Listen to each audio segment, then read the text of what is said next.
Hello and welcome. Welcome to the first long form video of the Alex experience. Today I will be introducing the topic of integration, not only in the context of psychedelics, but especially so in the context of psychedelics. Often many of us hear in the psychedelic space how important integration is, yet it is still a fuzzy idea for many people. And what I want to answer in the first place is, what are we integrating?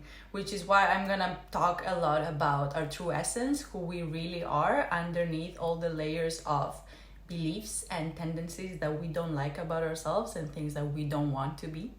And I will also be introducing and talking briefly about my story and the way I coach people and what healing is to me. Spoiler alert, a lot of that is influenced by Dr. Gabor Mate, who's my current teacher at the moment and someone I absolutely resonate with and admire.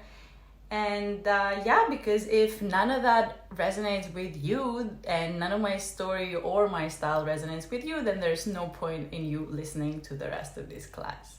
So without further ado, my story began probably when I left Greece and after I graduated from my psychology bachelor's in 2017, and I basically became a hippie going from country to country and workshop to workshop seeking life transformative experiences. I was looking for the thing or the things that would get me closer to who I really was, to some truth, to my core, to my center. And the practice of yoga and meditation were the main practices that were getting me closer to that. In a way, you could say I was looking for myself. But why would you look for yourself if you've never lost yourself in the first place?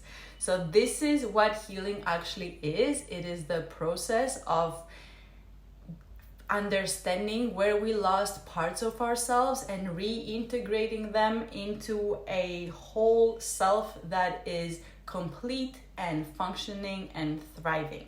This is what the goal of therapy is, the goal of coaching, and what healing is to me and what I try to do with clients.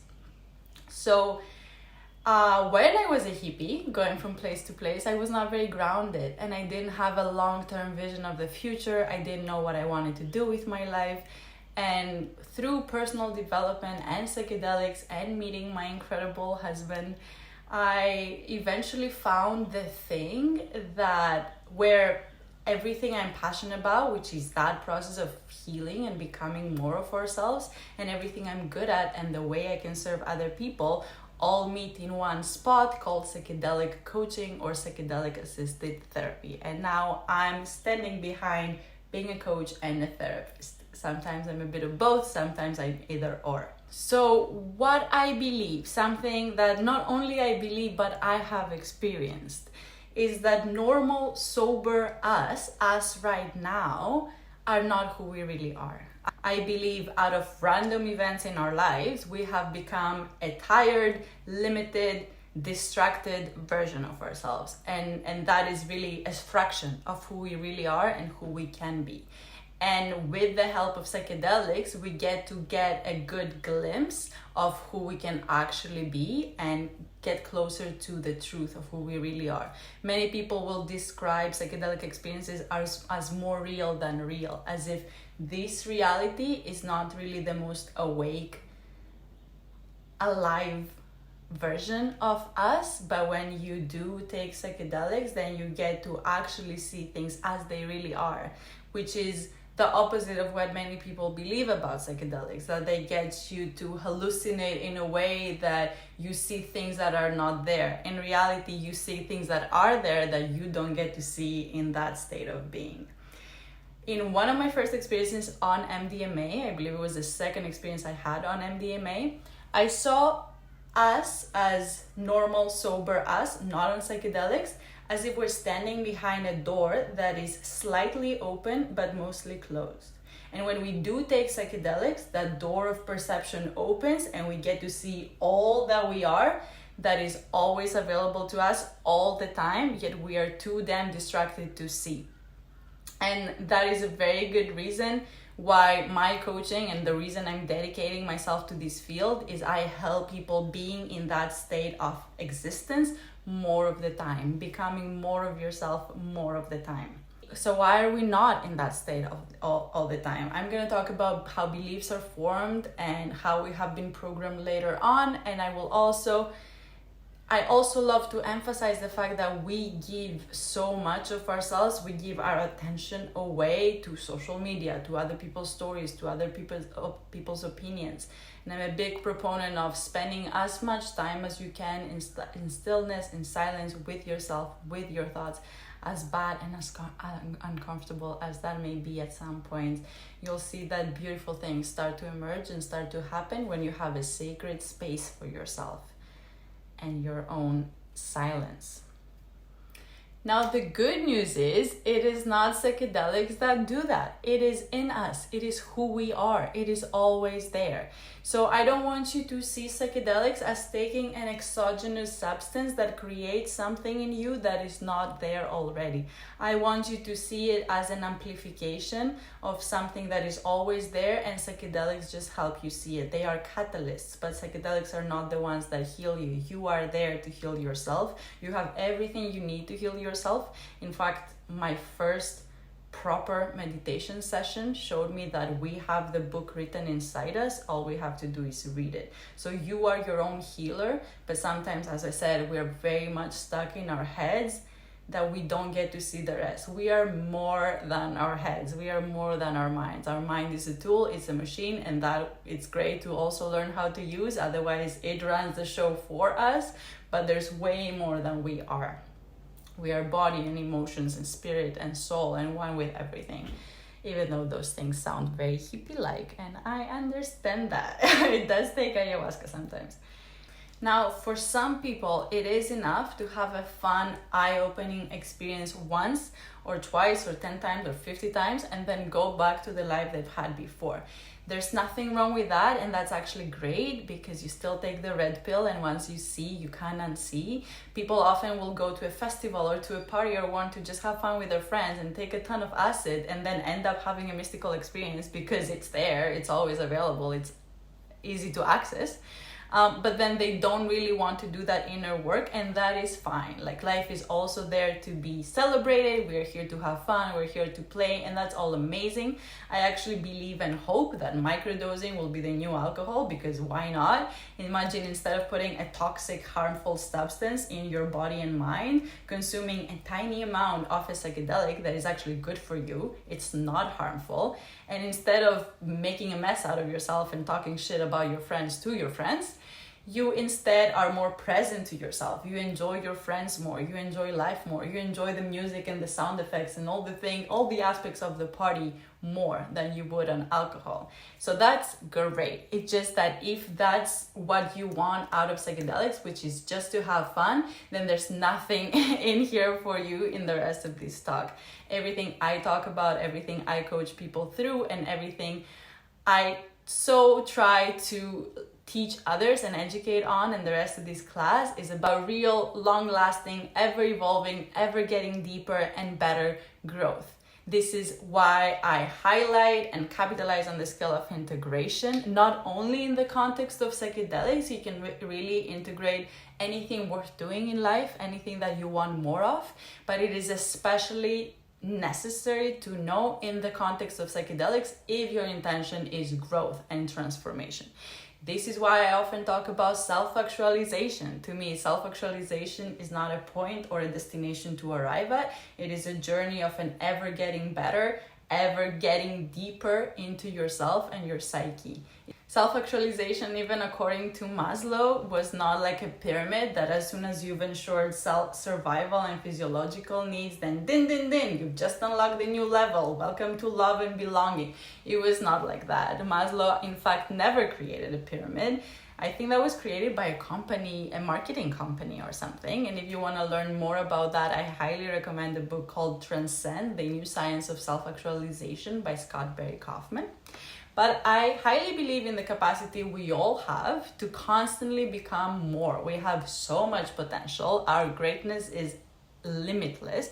We don't know how good it can get, how amazing our lives can become if we commit to always playing at 100%, investing in ourselves, working on ourselves, reflecting on ourselves, having good relationships. We don't know how good it can get. We have no idea. Life can be so good, like endlessly better and better and better. And if that's what you want, and in fact, if right now I'm speaking to a part of you that knows this and wants more of this, then you're in the right place, my friend, because there's only gonna be more of that here. I have literally nothing better to do with my life than helping you become more and your life to get increasingly better.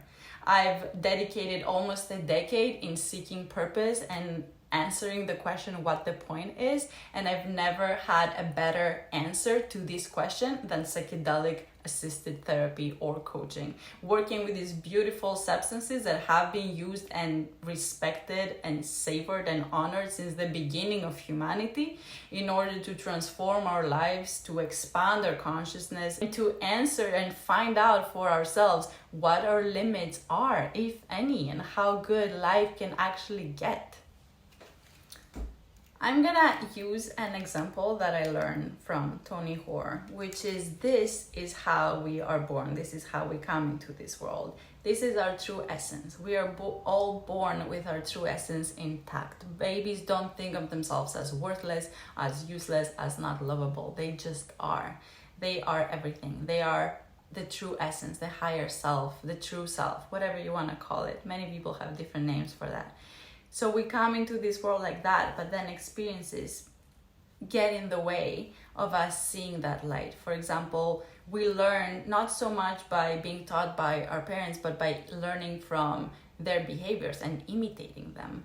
Maybe once you were playing around your father and he was having a difficult day and he started yelling at you and telling you to go to your room, and then that hurt you in a way. You didn't know what happened. You know, babies are very narcissistic. They're very self-centered. They cannot understand what their parents are going through. So maybe that's when you thought of yourself as useless, as I'm stupid if my dad is yelling at me. You know, and that would be a small trauma, a small t trauma. Trauma is not only the capital T trauma, as we often say. It's not just sexual abuse or the loss of a loved one. Trauma is anything that limits or constricts you in a certain way. Trauma is not the external event. Trauma is what happens inside you as a result of that external event. Not everyone will get traumatized from the same experience. It depends on how sensitive a child is or various other factors. And trauma often happens either when what should have happened didn't happen or something that shouldn't have happened did happen. Simply put and briefly put, there's definitely loads to say about that. So say, yes, your parents did or reacted in ways that made you believe certain things about yourself. Or maybe you went to school and got bullied and then believed the bullies, whatever it was that they told you. Maybe you went through a breakup when you were a teenager and you got your heart broken. You got hurt. You believed that maybe you're not good enough. Maybe it's you that is not wanted, and so on and so forth. So we go about our lives with experiences being added on top of that light of us, to the point that in 20 and 30 and 40 years, we can no longer see or feel the light, even though it's still there. It's always there. In the years of our lives when we have the biggest capacity to become our potential, which is when we are children and adolescents, what do we have to do? We have to go to school. We have to learn a system that teaches us to fit in, and teaches us how to be stuck in our heads, how to memorize things, how to recite things, instead of play, instead of use our bodies, use our imagination, use our creativity. We learn a system that disconnects us from ourselves, that dims that light, that distracts us from the truth, that actually kills our imagination and creativity and belief in ourselves. These are things the system supports. The system praises us for getting good grades, for keeping quiet and not making a mess at school, for being a follower, for not standing out, for not being a leader. The system does not reward us for taking initiative, for manifesting our ideas. It's simply teaching us and rewards us for fitting into a box, for following a set of rules that do not foster creativity or actualization. Joseph Campbell, the writer of The Hero's Journey, spoke about bringing forth what is within us. Well, the schooling system does not encourage us to bring forth what is within us. And so we grow up being accustomed to having our light so dim and keep following the system and seeking to fill up the emptiness with things outside of ourselves, and then wonder why we all seek fulfillment, purpose, and meaning, and why we lack those things in the first place. Now, I'm not gonna tell you to fuck the system, drop everything you're doing, and create an unrealistic life out of thin air. I probably would 7 to 10 years ago when I was a radical rebel. But what I want to highlight to you today is the existence of this skill called integration, which is really the process of weaving into your day-to-day life that light, becoming more of who you really are in the life that you do have.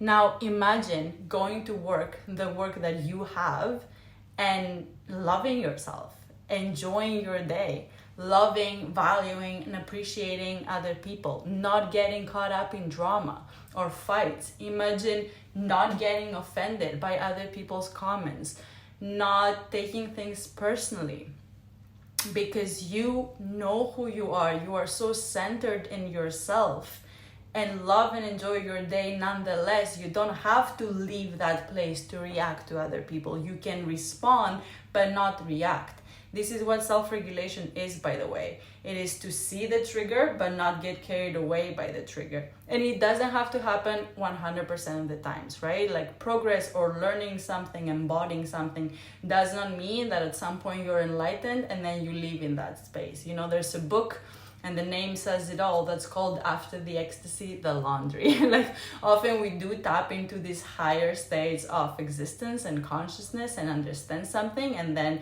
you know, take a step forward and many steps back. And that's what progress is.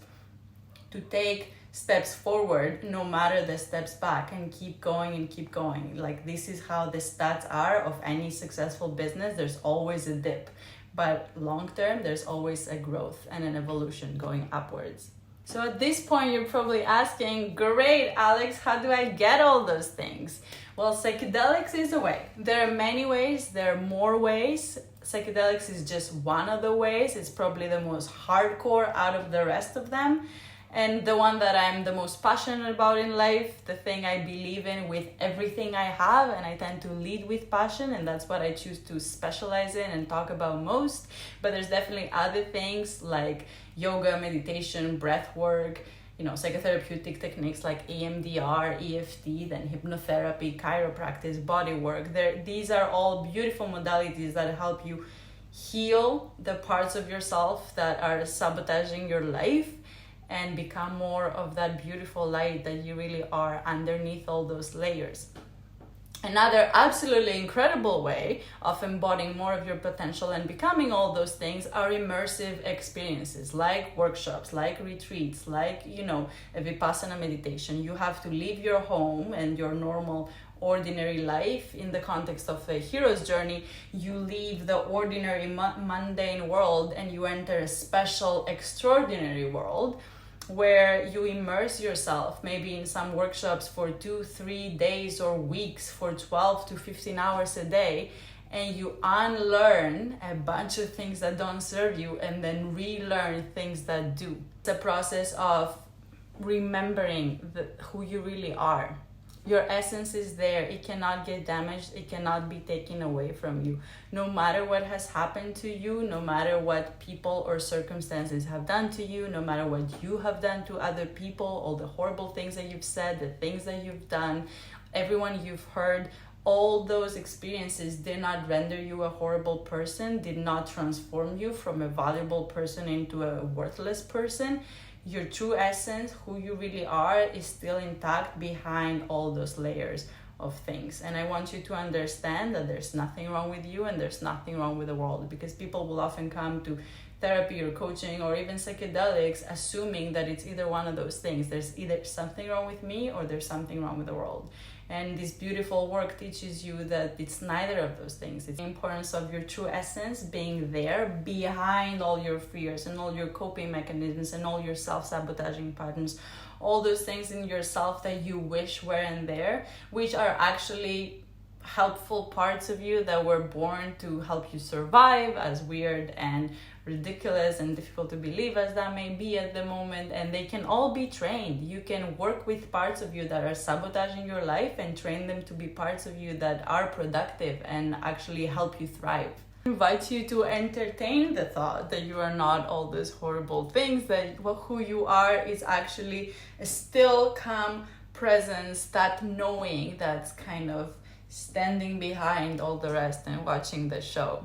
What we do with coaching and with psychedelic coaching especially, because often coaching or therapy alone do not get you there, or psychedelics alone don't when not used intentionally and not guided in a certain way. But when you combine the power of psychedelics with techniques of coaching, then you get to experience all these beautiful things that we're talking about. Psychedelics have a way of silencing the parts of the brain that repeat to you all those limiting patterns and narratives that keep you stuck in all those ways you don't want to be stuck in. They give you a break from that daily self-talk so that you get to see and experience who you really are, which is a lot more than that. As Gabor Mate says, the biggest trauma, the original trauma, is that you got disconnected from yourself. And when you reconnect with yourself, when you tap into that self with capital S, it no longer matters whether your mommy or daddy loved you enough. You no longer seek for validation or love or attention from things outside of yourself. You are whole. You have everything you need inside of yourself. Let's briefly talk about how beliefs are formed. So I don't know if you've ever heard of the metaphor of the ski slope, and if you have, please bear with me.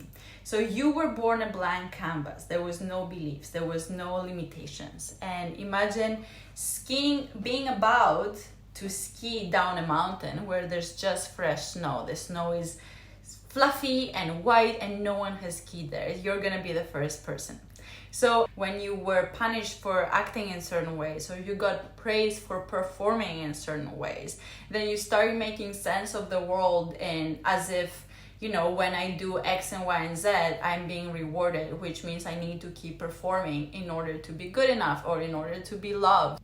So every time something would happen and a belief would be formed, it would create a pattern. If you would ski down the mountain, it would create a pattern. The more experiences would reinforce that belief. What is a belief? A belief is nothing but a feeling of absolute certainty about what something is. We are certain. We are certain when we say, oh, I can't do this. I don't do math. I will never make more money. I'm not good enough for that. I'll never have a better relationship. These are all beliefs. They're not the truth in any way, but these are the patterns that we've skied down on for many, many years, that we're absolutely sure, unshakable from our opinion about what something is. So it's a very subjective truth kind of thing. Then you go to a psychedelic ceremony, or you go to a Tony Robbins workshop, for instance, and you learn, you get to see a new truth, one that empowers you. Maybe you learn that your life is merely just what you focus on. Maybe you learn that you actually do have choice, that you can choose your beliefs, that you can choose beliefs that make you happy and actually bring you the life that you want.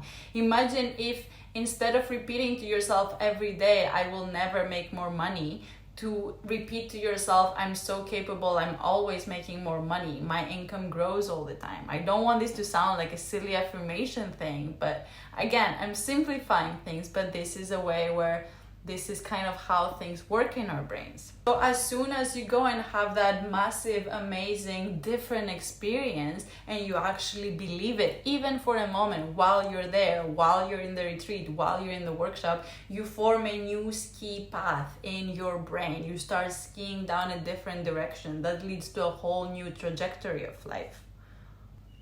And you like that. And why wouldn't you? But then what happens? Then you go back to the same life you've always had. You go back to the same work, to the same people, to the same problems. And even though you've just unlocked and tapped into a different truth and a different perspective and a new narrative about yourself, you don't do anything different in order to reinforce it, because your life has remained the same and you have no idea, you don't know the skills or the steps or what exactly it is you need to do every day in order to continue being a different person in that same life. And one day there's a trigger. By the way, triggers are amazing opportunities for growth if we're curious about them.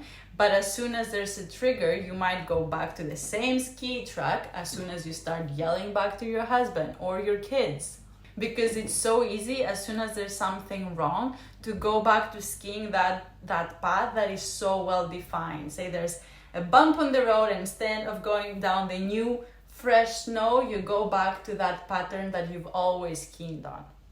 And this is, my friends, why you need to learn how to integrate anything worth doing in life. And I mean everything, including a trip with a friend, a dance class, a therapy session, anything that's teaching you a new way of thinking and being. You don't want to open the door, see something, get excited, and close the door back down. You want to start walking through the door as soon as it's opened. And that's why I'm a massive proponent of journaling and journaling prompts, constantly reflecting on your life, analyzing, thinking, journaling it out. What worked, what didn't work, what have I learned, why this thing didn't work, what could I have done better, how can I see this as the best thing that's ever happened to me. As Socrates said, the unexamined life is not worth living. So if your intention out of life is growth, then I highly recommend that you start journaling, reflecting, and thinking, how can I integrate anything worth integrating? If I want to become a better version of myself, a new version of myself, if I don't want to be this person that I don't really like anymore, then what do I need to do differently? Is this experience something that I can work on, I can reflect on, I can engrave better? And how can I engrave it? And we'll get to that. Integration is the skill of turning a beautiful experience into a part of ourselves and making that experience a pivot into a better life, a deeper life, a more fulfilling life. When our intention when it comes to psychedelics is growth, transformation, or healing, then integration is 80% of the work. And why is it so important, especially in the context of psychedelics? Because the gap between the psychedelic experience and your day-to-day life is very different. You had an ayahuasca ceremony and you've tapped into immense amount of love and gratitude and appreciation and felt one with everything. And then you go back to a life where your kid is crying about silly things and your coworkers are fighting over even sillier things. And that gap is really too big from that dissolution of ego and being one with everything to coming back and saying, now what?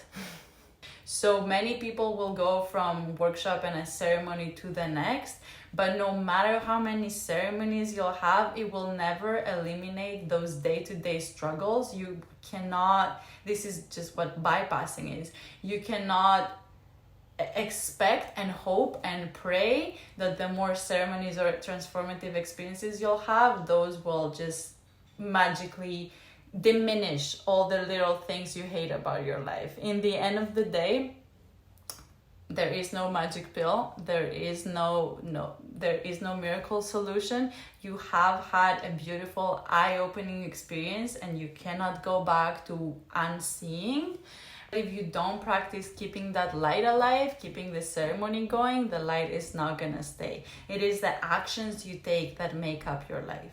So integration is a long-term process of weaving the ceremony into your life, becoming good at the now what, becoming good at what happens after the ceremony ends. It is leveraging the momentum and taking massive, consistent action in order to consciously engrave the insights, engrave the ceremony, and become the ceremony.